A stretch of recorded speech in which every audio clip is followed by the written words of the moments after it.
За сайн уу манайхаа та нар мань багтаа сүүн шүтээ унахаар яадаг байсан бэ? Би бол өөхөнд ороогоод нохоонд өгчөөснээ хальт санаад байдیں۔ Бидний үед угаасаа энэ нөхөр шүдний дагны ажил гэдэг байлаа штэ тий.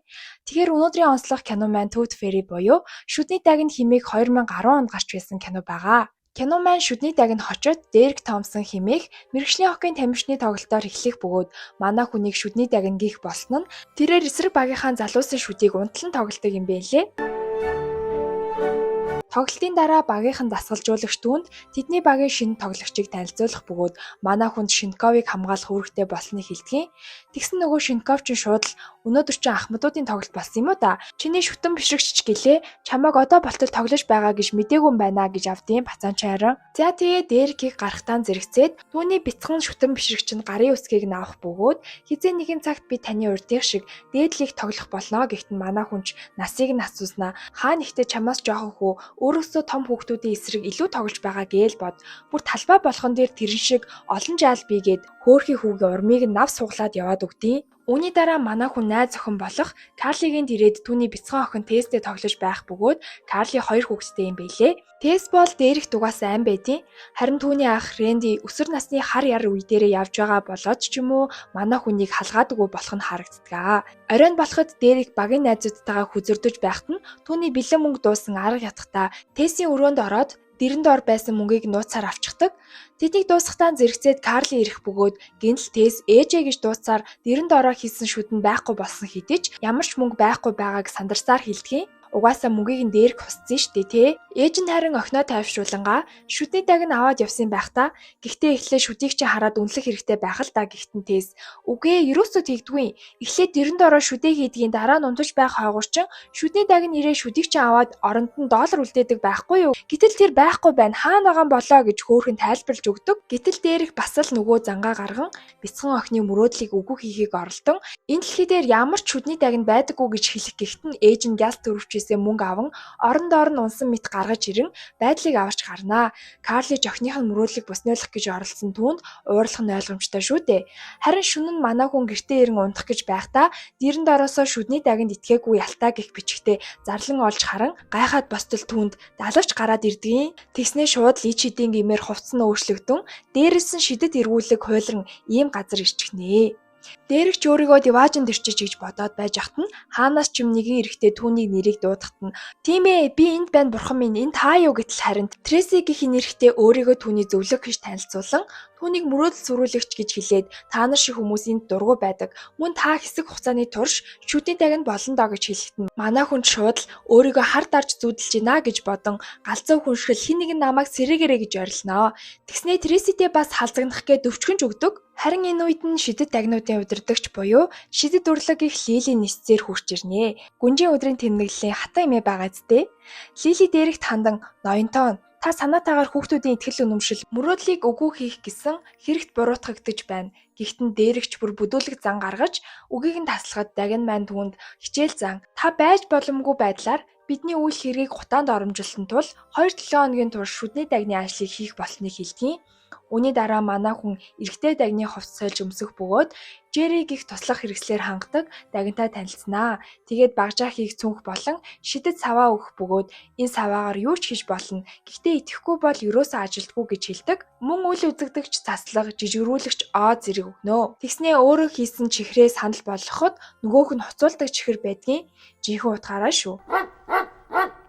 За тэгээд үргэлжлүүлэн муур үргээгч мөн бүгдийг мартуулдаг тоосонцороо гаргаж ирээд ердөө нэг чимхийг цацгад л 1 минутын өмнөх явдлыг шууд мартдаг. Яг ингэж үйлчилдэг. Яаж үйлчилдэг гэж. Ердөө нэг чимхийг цацгад л 1 минутын өмнөх явдлыг шууд мартдаг. Яг ингэж үйлчилдэг. Яаж үйлчилдэг гэж.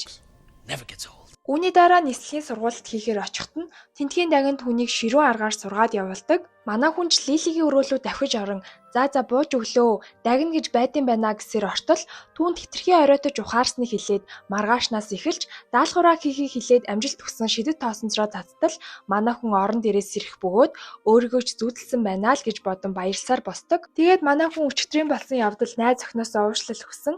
Карлич түүнийг уучлаад Рендиг түр харж байхыг хүсдэг. Дерекийг ороход Ренди гитараа тоглоод байж байх бөгөөд түүнийг яриа өдөгт нь би бэлтгэлээ хийх хэрэгтэй байна. Би зүгээр чамайг ээжэд сайн залуу байлээ гэд хэлчихье гэдэг. Тэгээд манай хүн оройн Карлитагаар романтик мөчийг өнгөрүүлж байхад нь гинэт өнөөдөр орой эхнийхэн даалгавар ирсэн талаар мессеж ирэх бөгөөд үүнийг нь ч нэг тоолгүй найз охиндоо гинтийн бэлэг барих гэд нүдийг нь аниулж байтал түүний нөгөө гоёмсог далавч гараад ирнэ. Араас нь бас хувцс нь хүртэл солигдоод найз охиндоо биеийн сайнгүй байна гэж хэлээд гараад явдаг. Тэгсэн манай хүн лүү Трейси залган эхний хүүхэд нь унтсан болохоор хурдан ирж шүдийг нь авах хэрэгтэй. Мөн даалгавраа биелүүлтэл далавч нь алга болохгүй хэлдэг. Дээрх чинь бүхнийг зүүд байсан гэж боцноо хэлээд ямар гайтай бэ гэсээр машинаараа явж очноо. Тэгээд Трейси түүнийг одоохондоо нист сураагүй тул жижигрүүлэгч Ог ашиглаж биеэ жижигрүүлээд хаалганы доогуур шурган орж сэмээрхэн шүдийг нь авахыг санал болгодог. Дээрх тэгээд яаж буцаж хэвэндээ орохыг асуухад нэг цагийн дотор баг багаар томрохыг хэлнэ. За тэгээд оогоо идээд бүр ийм жижигхэн болчтیں۔ Тэгсэн саянаас хойш Трейсид муухай хандаад байсан болохоор Трейси түүнийг жаахан айлганаа. Манай хүн ч мөчөөгөө өгөхгүй буцаад том болж байгаад наад шилийг чи хугартал нь болгоод өгнө заа юу гэсээр мөнгө аваад хаалган доогуур шургасаар ортол айлын муур нь унтаж байх ба хажуугаар нь гисээр чимээгүйхэн өнгөрч чаддаг. Ингээд шүдэн унсан жаалын орны хажуугийн шургуулгаар дамжин орлоо нүсрэн гараад дэрэн доор нь мөлхсөөр шүдийг нь олоод мөнгө үлдээж чаддаг ч гэсэн нөгөө хүүхэд нь нойрондоо хөдлөхдөө гараараа түлхээд унгаачихнаа. Аз болоход зөөлөн чихмэл дээр газартал нөгөө хүүхэд харчаад орилж өгөн шүү дээ. Түүнээс амжилттай зүхтаад эргээд хартал нөгөө унтчихсэн муурчин сэрцэн ёстой хошуугаад болооцсон байж идэг. Дээрэгч түүнээс тоглоомон скейтбордны тусламжтай амжилттай зүхтааж эхний даалгавраа нэгэм дуусганаа. Маргааш нь манай хүний багийн тоглолт эхэлж байх ба дээрэгч нөгөө Шинковдо томорчих санаатай энэ бол миний хаант улс чи одоо миний хаант улсад байна гэхдээ нөгөөх нь ч харж л бай гэсэн байдалтай талбай руу гарахад аль хэдийнэ эндхийн одон болцсон байдаг. Ингээд тоглолт нь эхлэх бөгөөд манай хүн дасгалжуулагчийнхаа хэлснээр Шинковыг хамгаалахаар явж байхад нь дэлгэцэн дээр түүнд даалгавар ирсэн байгаа бичиг гарахад манай хүнч анхаарлан сарнин бүдрээд унчихнөө. Удалгүй араас нь бүр далавч нь гарч ирчих гээд гялс ариун цэврийн өрөөлөө ороход багийн залуус нь хурж ирээд хаалганыхан доогоор цухилсан гутлыг нь шоолоод хүчээр гаргаж ирүүлэх гээд байдیں۔ Тэгсэн манай хүнч аргаа бараад жижигрүүлдэг оноосоо хэрэглээд нойл руу урсаанадیں۔ Дээрэгч бөөн уур болсон амьтан айл руу шууд явж орон гэрийн бүх гишүүд рүү нөгөө мартуулагчтоосоо цацчихнаа. Тэгээд хүүхдийг унтчихин ч гэж тоолгүй дэрэн доороос нь шүдийг нь аваад мөнгөө шидчихээл яваад өгдөг. Тэгээд Лилид шүдийг нь аваачиж өгөхөд таач одоохондоо дагны мөн чанарыг ойлгоогүй байгаа юм а да гэд түүнд өчигдрийн гэр бүлийг ямар байдалтай болгосныг нь харуултал манай хүн бүр буруу зүйл хийснээ ч мэдэж байгаа шинжгүй байдаг шүү. Тэгсэн дагин түүнд өнөөдөр дахиад нэг даалгавар байгааг хэлээд хүүхдийг унттал нь хүлээх хэрэгтэй болохыг хэлдэг. Тэгээд энэ хоёр хүлээх зураа дагинсын кофе шопт сууж байдаг ба Трейсигийн нүд бусад дагинсын далавчин дээр тусаж байгааг манай хүн бас анзаараад авдаг. Үүний дараа харин түүнд даалгавар хойшлогдсон болох мэдэгдэл ирдэгэ. Маргааш нь Карли охинтойгоо салон орох болсон тул Дээрикээс Рендиг түр хараад өгөхийг гуйдаг бөгөөд манай хүн түүнийг дагуулan хөгжмийн дэлгүүр дагуулж явах бөгөөд Дээрикийг цахиур үзэхээр явахад нь Рендигийн краш гэмээр хөөрхөн охин ирээд түүнтэй яриа өдөн түүнийг сайн тоглодог талаар хэлээ зогсож яхад нь крашийнх нь ах хурч ирээд Рендиг азгүй амтнаар нь дуудан түүнтэй дахин ярих хэрэггүй энтер гэсэн дээрлэхий зогсож байхыг харсан Дээрикч түүнийг хөөрхөн шоглоод явуулснаар Рендигийн итгэлийг олж авч байгаамаа. Энэ хоёр маань тэгээд хараад шипсээр бооцоо болгон хүзрдэж байхад нь Ренди түүнд сургуулийнхаа урлагийн үзлэгтээ оролцох эсэхийг эргэлзээд байгаагаа асуухад манай хүн түүнийг хөөрхөн дэмжиж чадлагүй яах вэ гэж зоригжуулдаг. Энэ үед нь Карли Тэс хоёр орж ирээд тэд орой хоол эдгээр гарцгаах гэхэд нь түүний ээлжид шүдний дагны даалгавар ирнэ. Манай хүн энэ удаад үл үзэгдэгч болгодог цацлагыг хэрэглэх бөгөөд айл руу явж ороод гэрийнх нийт зүйлийг сайхан хөдөлгөөд дуугардаг чихмэл дээр нь хүртэл гიშгээд хүүхдийн ээж аавынхын сүнсийг нь зайлшгүй айлгаддаг. Тэгснээ энэ хоёр дээр мартуулдаг цацлагаа ашиглах гэж байгаад салгалж өөр дээрээ асгаснаа би хаана байна гэд асуугаатхнаа. Тэгсэн аав нь түүнийг сүнс гэж бодоод та зүгээр л гэрлийг дагаад яваа гэдээ. Тэгээд өрөөнөөс гартал нохоон түнлүү дайран далавчинд нь зүгтчихнэ. Манай хүн шүдээ авчирж өгөхөд Лили түүнийг шүдний дагин дундаас хамгийн муу дагин болохыг хэлэхэд Дээрэгч үүнийг нэг тоолгүй надад одоо 7 хоног үлдчихэд байхад миний шидэт бодисууд бүгд дуусчлаа. Би яаж ажиллаа хийх болж байна гэхэд нь Лили түүнд хандан бидэнд санхүүгийн асуудал тулгараад байгаа. Яагаад гэвэл хүүхдүүдийн итгэл өмнөгшгөө тийм хүчтэй байхаа болсон. Ганц бидэнд тохиолдож байгаа хэрэгч биш. Ганц ивэртүүд одоо нар луу гэд бүх салбар одоо хаагдсан. Хэрвээ энэ хിവэр үргэлжлээд байвал манай ертөнцийн бас устнаа гэж хэлдгийг. Үүнийг сонссон Дээрэгч нөгөө л нэг зангаа гарган шүдний даган ирэхгүй юм гэж үү? Тэгээ яад юм гэж тэнэгтнэ. Лилиж бүр гайхаад Мөрөгдөлтөй байж ижил хүүхдүүд сэтгэл зүйн өндөр чадвартай баялаг байна гэсэн үг штэ гэж хэлдэг. Манай хүнийг тэгээд гарч явах замд нь шагийн наймаачин огтцон хүлээж байх бөгөөд хэрэгтэй байгаа дууссан бүх зүйлсийг нь мянган ногооноор санал болгоход угаасаа манай хүн хурдхан ажиллаад хугацаагаа дуусгамаар байсан тул авахаас өөр сонголтгүй штэ тий. Тэгээд үнтэй санагдсан ч хэрэгтэй байсан тул аваадахдаг. Оройн үнийгээ хэрэгэлсэн чи харин ийм гажигтай бүтээгдэхүүн шахсан байдیں۔ Урдаас нь гарч ирсэн хүнч бүр айж өгтийн байгаа зү. Тэгээд ядаж оон болдог байгаа гэсэн чинь бүр толгоог нь томруулаад хайнөө. Нөгөө эмэгтэй түүнийг цагдаа дуудаад өгчлөхгүй яах вэ? Оройн манай хүнийг жүүлэхээс Карли ирж гаргаж авах бөгөөд чи ойрд юм л болонгууд нэг хүнтэй уулзна гэд надаас цухтаад байх юм. Чи яагаад байгаа юм бэ? Эсвэл бидний харилцааг гүнзгийж байгаад чиний санаа зовж хариуцлагаас зугтаж байна тийм үү гэхэд манай хүнч юу гэж хариулахаа мэдэхгүй байсан тул тийм ээ бидний харилцаа үнэхээр их санааг минь зовоож байна гэд бүр уурыг нь хүргээд хайнаа. Тэгснээ нөгөө мартуулдаг тоосноос гаргаж олон дахин цацснаар яг юу гэж хариулах ёстой вэ гэдгээ ойлгож аван бидний харилцаа тэгж их санаа зовоохгүй байна. Би чамайг алдна гэхээс айж байна гэж хэлээд нэг юм байдлыг авардаг. Үүнийг нь харж зогссон цагдаач бүр гайхаад надад ийм юм байсан ч болоосоо гэсээр үлддэг. Үүний дараа манай хүн дараагийн шүтээ авахар явах бөгөөд энэ удаад тэрээр өөрийнхөө хийхээр гарч ирдэг. Тэгээд амжилттай гэрлүүн нэвтрэн хүүхдийн аваас шүдээг нь авах бөгөөд нөгөө хүн түүнийг хараад хөшөө болоодохноо. Түүнд зөвхөн хүүхдийн шүдээг нь авахар ирснээ зүгээр ойлгуулад арайхийн авах бөгөөд аав нь түүний араас та хэн бэ гэж асуухад сүртэй баатрын царай гарган зогсноо. Би бол шүдний дагна гэж хэлээд нисдэг. Бишээ ундаг. Оройн тоглолтондоо орох гэж байхдаа Шинковыг сурвалжлагчид өөрийг нь үеийн өнгөрөөсөн тэтгэвртэй гарах цаг нь болсон энэ гэж байхыг нь сонсчихдаг бөгөөд манай хүн сэлгээнд сууж байхдаа түр гаран үл үзэгдүүлдэг цацлагаасаа цацсан Шинковыг сайхан мөргөж унгаагаад гжигдэж байснаа нөгөө хуцуулдаг чихрийн амруунд хийчихтий. Үнийг нь харсан дасгалжуулагч түүнийг талбайгаас зайлуулаад тахлгүй яах вэ? За тэгээд Дерек Рэндитэй хамт бэлтгэл хийж байх бөгөөд эндээс манай хүн сайн тоглодог байх үедээ дээд лиг тоглодог байсан боловч мөрөндөө гэмтэл авснаар доод лигт одоо болтол зөвхөн хамгаалалтын үүргээр тоглодог болсныг мэдэж авнаа.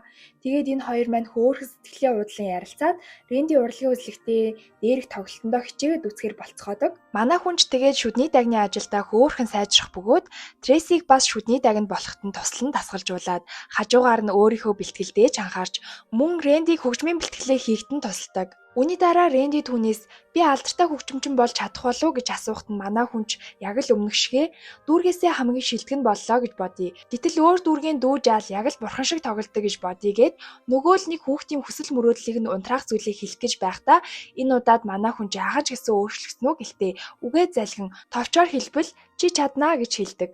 За тэгээд манай хүний тоглолт болж байх бөгөөд эхэндээж бүр үнэхээр сэргэлт авсан мэт маш сайн тоглож байх бөгөөд яг гол хийх мөчтөө өөртөө эргэлзэн зогсоход нь эсрэг багийн хамгаалагчид мөргүүлэн уннаа хөөрхий. Түүнийг суусны дараа дасгалжуулагч нь дамжуулалт хийсэнгүүгээд нилээн уурлаж маргаашийн тоглолтод нь сэлгээнд суулгахаа хэлдэг. Хүнд өдрийн дараа Карли түүнийг хүүхдүүдтэйгээ хүлээж байх бөгөөд Рэнди маргааш тоглолт нь болох учраас түүнээс хамт бэлтгэлээ хийхийг гуйхад нь манай хүн өнөөдөр чадахгүй нэ ямар ч тэнхэл алга гэх боловч Рэнди тааг сандарсан байдалтай. Гэхдээ алдаа гарахгүй тул өнөөдөр заавал бэлтгэлээ хийх хэрэгтэй гэснээр манай хүн арай хийж тисч байсан нөгөө хүүгээ хэлэх буюу чи тэртээ тэргүй рокод болж чадахгүй гэж хэлээд урмыг нь хуглаад явуулчихнаа. Найз охин нь энэ үйлдэлтэнд түүнийг дахиж хүүхдүүдтэйгээ харьцахыг хориглоод бид дууссан гэд хаяад явчихдаг. Манай хүнийг тэгээд гэртээ бөгж байхад нь Трейси хурч ирээд өөрийгөө дагна болох сургалтанд хамрагдахаар болсноо хэлээд явж тэмэглэе гэхэд нь би өөрийнхөө үнтэй бүхнээс хагцчаад байна. Тэгээд бас би дахиж хоккей тоглохгүй юм шиг байна. Яагаад гэвэл би тэр дагна гэсэн дими юмд итгэснээс болчуу дээ гэтэл Трейси түүнд хандан чи ганцхан л удаа оролдож үзээд шууд буугаад өгчөж байгаа мó.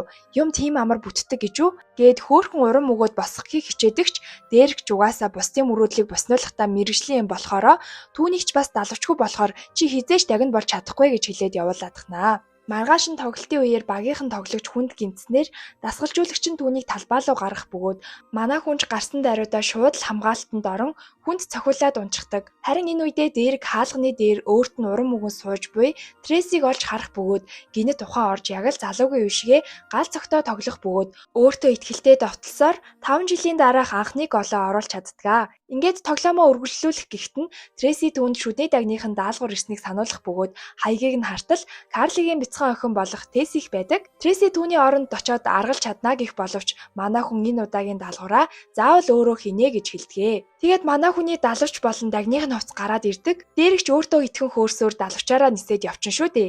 Энд ч одоо ингэж болдог юм байх та гэсэн чи харин үүнийг нь том мартуулагч машинаар бүх хүмүүсийн саяны харсан зүйлсийг Трейси мартуулсаар үлддэг. За тэгээд Дерек маань Тесийг сэрээгээд түүнд хандан шүдний дагна гэж байдаг. Би бол шүдний дагна гэж хэлээд шидэт тоосонцроо харуулan үүнийг нууцлахыг түүнээс хүсдэг. Тэгээд Рэнди дээр орон уушлалгүйн түүнд чин сэтгэлээсээ урам өгөхөд Рэнди бүх зүйл өнгөрсөн. Би гитараа эвдэлсэн. Харин тэмцээн өнөөдөр болно гэж хэлдэг. Манай хүнч гинэд шидэт цаваагаа санан түүний гитарыг нь засаж өгөөд одоо тэмцээнд амжнаа гэд гарч явахдаа Карлитай таарчдаг. Карли харин түүнийг гаргасан алдаагаа засахын тулд ийм хувцас авсан байна гэд хайлж увсч идэг шүү.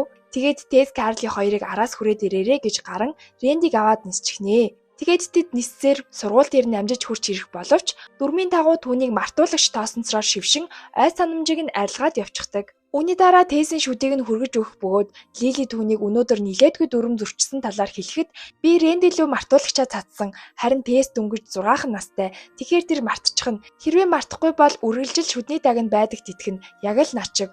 Мөрөөдөл бол гайхалтай зүйл гэж хэлдэг. Үүнийг сонссон Лили түүнийг одоо л шүдний дагны мөн чанарыг ойлгосон болохыг харсан тул шүдний дагных нь ажлаас чөлөөлөх болно. Мөн Трейсиг ийм хүнд гарыг өөрчилж чадсан тул үүнийг хүртэх хэрэгтэй гэж хэлээд далавчин тэмдэг гардуулж өгөөд албан ёсоор шүдний дагна болсныг хэлдэг. Тэгээд дөрмийн дагуу болсон бүх зүйлийг мартуулах ёстойг хэлэх бөгөөд саяхан л хонь чон шиг байсан хоёр маань бүр салж чадхаа болсон байдаг шүү. Харин үүнийг харсан Лили шууд л түүний ой санамжийг нь арилгаад явуулчихнаа. Манай хүнч тэгээд яг Рэндигийн тоглолтод амжин ирэх бөгөөд Рэндиж гарч ирээд хөөхөн лаг тоглоод ирсэн үзэгчдийг байлдан дагуулж чаддгаа. Үүний дараагаар Дерек боломжийг ашиглан найз охиндоо гэрлэх санал тавин Карлич зөвшөөрснөөр кино маань аз жаргалтай төгсдөг байгаа. За өнөөдрийн ярьсан кино маань таалагдсан гэж найдаж байна. Хэрвээ таалагдсан бол лайк болон subscribe дарж дэмжээрэй. За дараагийн бичлэгээр уулзтлаа түр баяртай.